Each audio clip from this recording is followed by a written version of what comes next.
de ces dernières années, l'affinité de Nietzsche pour Emerson, et de là leur différence sans fin, a été, à diverses reprises, un de mes thèmes principaux.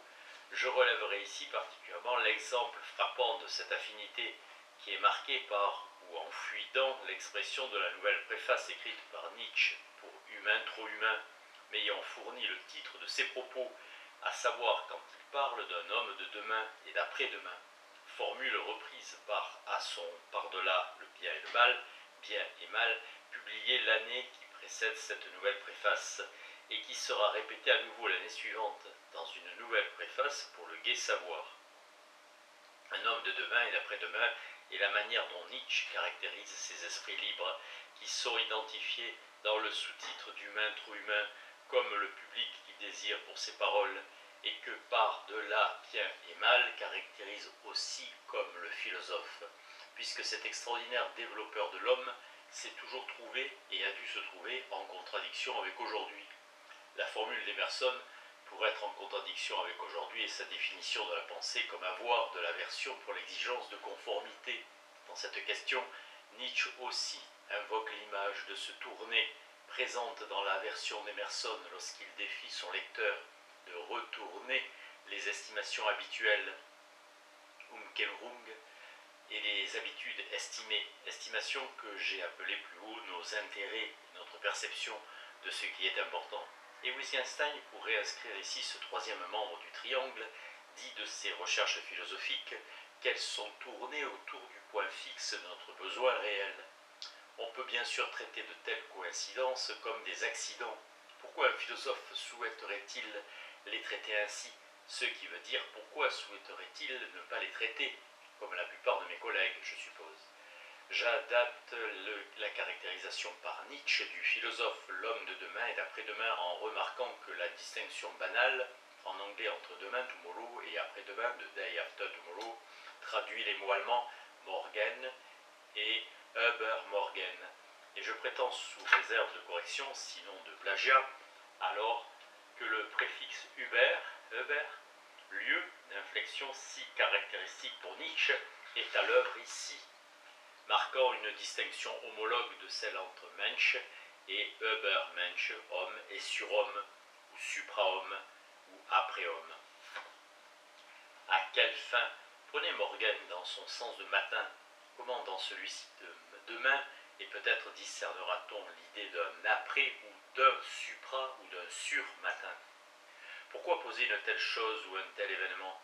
Que Nietzsche le pose explicitement et confirmé par la phrase qui conclut humain, trop humain, où il lie la figure du philosophe à celle du voyageur pour en dire, né des mystères de l'aurore, il songe à ce qui peut donner au jour, entre le 10e et le 12e coup de l'horloge, un visage si pur, si transparent, si transfiguré et joyeux. Il cherche la philosophie d'avant midi, des vor Mittage. Je propose d'y voir une réécriture de la prophétie d'Emerson dans son essai Les Cercles, essai cité par Nietzsche dans la conclusion de sa considération inactuelle sur Schopenhauer, annonçant une autre aurore qui pointe en plein midi.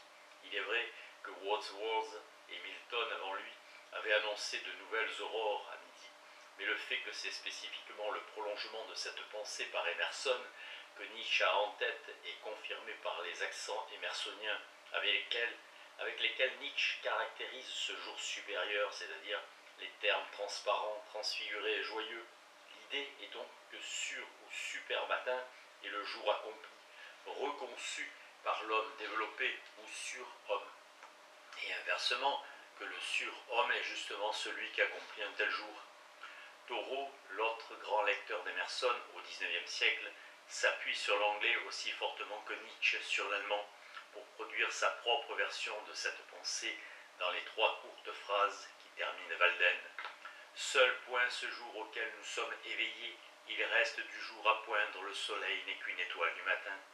Avec cette simple concentration sur l'homonymie de morning, qui veut dire à la fois le jour qui pointe et le deuil qu'on porte, on nous dit ainsi que chaque illumination du monde à laquelle nous avons participé a trépassé et est quelque chose dont nous devons apprendre à nous débarrasser, que nous devons apprendre par exemple à réévaluer, à raconter, dont nous faire le deuil. Je passe pour l'heure sur les autres échos d'Emerson, sans sortir des 8 paragraphes qui constituent la préface d'Humain trop humain, renfermés dans les idées qu'on y rencontre d'éclairs de la pensée comme grossesse, d'immoralisme, de nos moments les plus hauts, de filer la patience sans bouger, de place, de questions inapprochables, de perspective, Emerson dit partialité, de notre croissance vers le haut, comme étant affaire d'occuper et de gravir les barreaux d'une échelle. Emerson dit que nous trouvons sur une série de marches, d'être mal entendu, Emerson dit être mal compris. Entrer plus avant dans ces conjonctures et ces différences ne servirait probablement qu'à rendre plus pressante la question. Comment savoir si aborder ces questions de la manière que je l'ai fait, des questions qui se rattachent à ce à quoi j'ai donné le nom de perfectionnisme émersonien, n'est pas justement du simple Gershwatz de la littérature. Je propose d'en faire l'épreuve en convoquant quelques textes que toute personne raisonnable acceptera comme authentiquement littéraires, et non pas simple littérature, et de voir comment la distinction, ou disons la bonne éducation, s'y manifeste. Je n'ai en tête rien de plus exotique que les romans de Jane Austen et de George Eliot. La vertu particulière de cette expérience, de mon point de vue, est que ces auteurs ont une pertinence encourageante pour une autre zone de mon travail, pertinence que je ne me sentais pas prêt à aborder précédemment, et zone que je serais particulièrement malheureux de ne pas citer. Je veux donc dire qu'elles sont toutes deux clairement des précurseurs des préoccupations des deux genres cinématographiques auxquels j'ai consacré des livres, des genres que j'intitule la comédie hollywoodienne du remariage et le mélodrame de la femme inconnue. Prendre conscience de ce qu'on pouvait comprendre ces films comme des études de la possibilité d'une vie perfectionniste dans une démocratie a été un moment charnière dans mon cheminement intellectuel. Je marque une pause pour souligner l'importance de ce moment pour moi en relation avec la question du perfectionnisme. Dans la manière dont je l'aborde, on peut dire que le perfectionnisme moral a été situé avec l'explication que Socrate donne à Euthyphron. Les questions qui causent haine et colère, à la différence spécifique des questions de science ou de mesure de grandeur, sont des désaccords sur les questions du juste et de l'injuste. Nous pourrions dire du bien et du mal, du bon et du mauvais, de l'honorable et du déshonorant.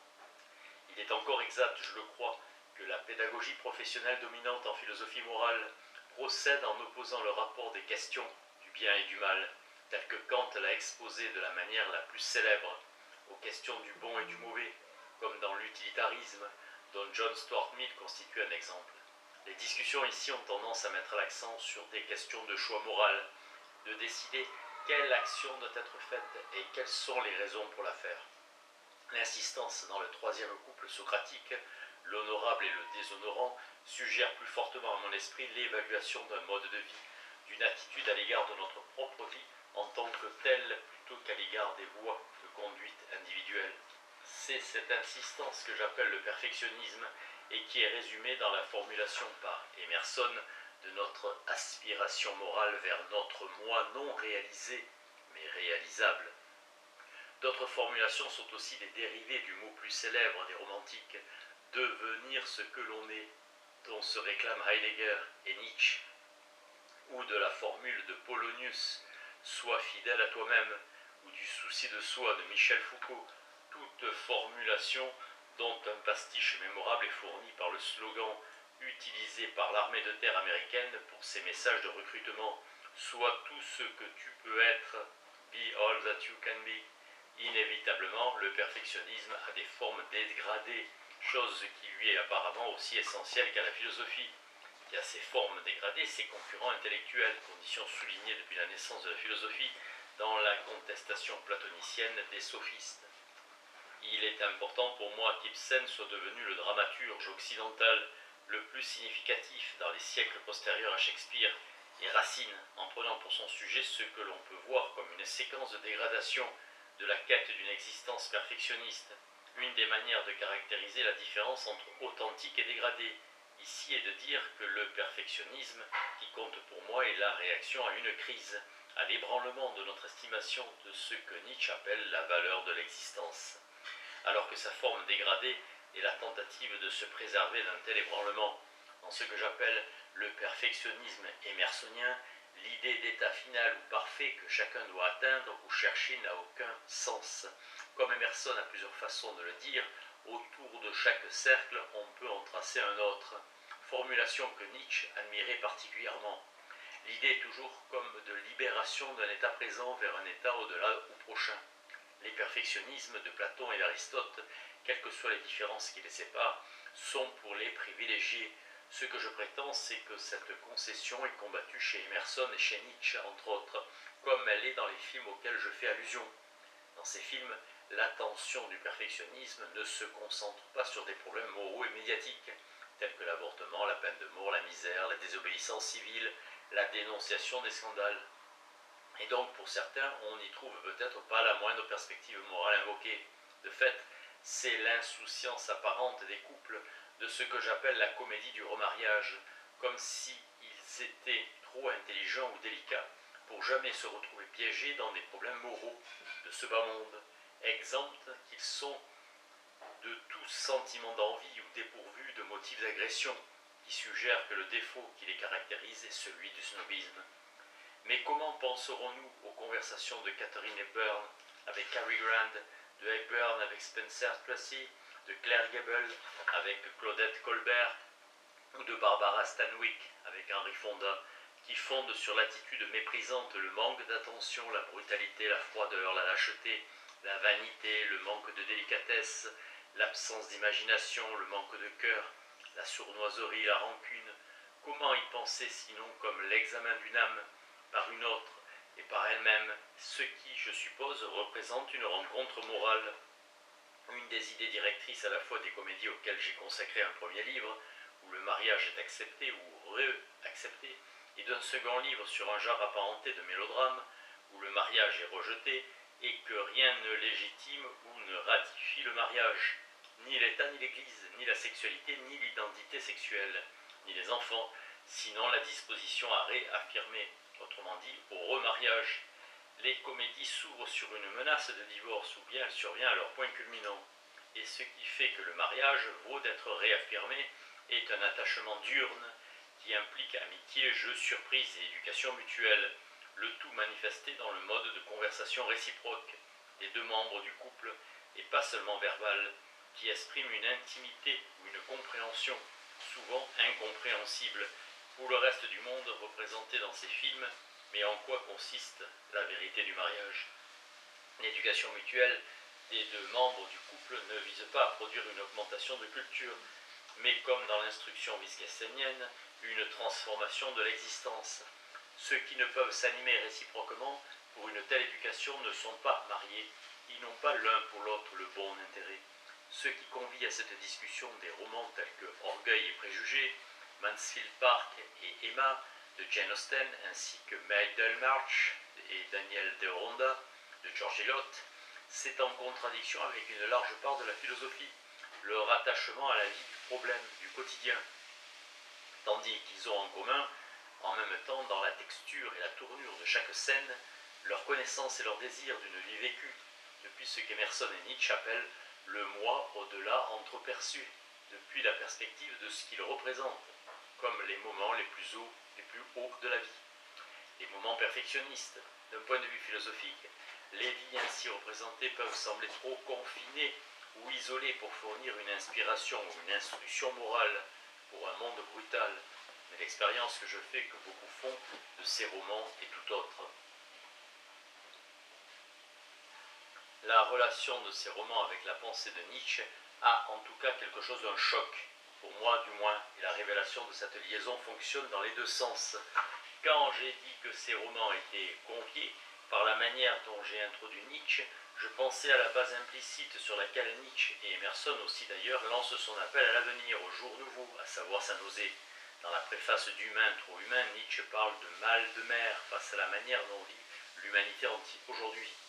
Tout en participant encore à ce mode de vie, il considère qu'il a rompu avec lui, comme on rompt des amarres, et qu'il est par conséquent dans un état de convalescence par rapport à ce mode de vie, qu'il n'est pas prêt à pas mettre du contexte pour un mode nouveau. Et il sait, c'est l'état de savoir dans lequel il écrit, que presque tous les autres demeurent enfouis dans une routine ou une fixation d'ordinarité qui ne connaît aucun répit, chose qu'Emerson appelle la conformité, que Nietzsche, dans sa considération inactuelle, nomme philistinisme, et que John Stuart Mill, dans De la liberté, représente comme notre intimidation mutuelle. Que Wittgenstein et Austin entreprennent de critiquer cet ordinaire-là, ou son fondement dans nos modes quotidiens d'échange précisément en faisant appel à nos mots ordinaires, signifie que notre vie possède de façon inhérente le pouvoir de se critiquer elle-même, et qu'elle en trahit le besoin. Mais puisque pour la plupart d'entre nous, le plus souvent nous ne faisons pas attention à ce que nous disons pour critiquer notre vie, ce qui est sous-entendu, c'est que nous vivons d'ordinaire dans une inconscience partielle de ce que nous disons et faisons à chaque instant, ce que Nietzsche appelle nos conditions de civilisation. C'est là une version de ce que Socrate nomme la vie sans examen.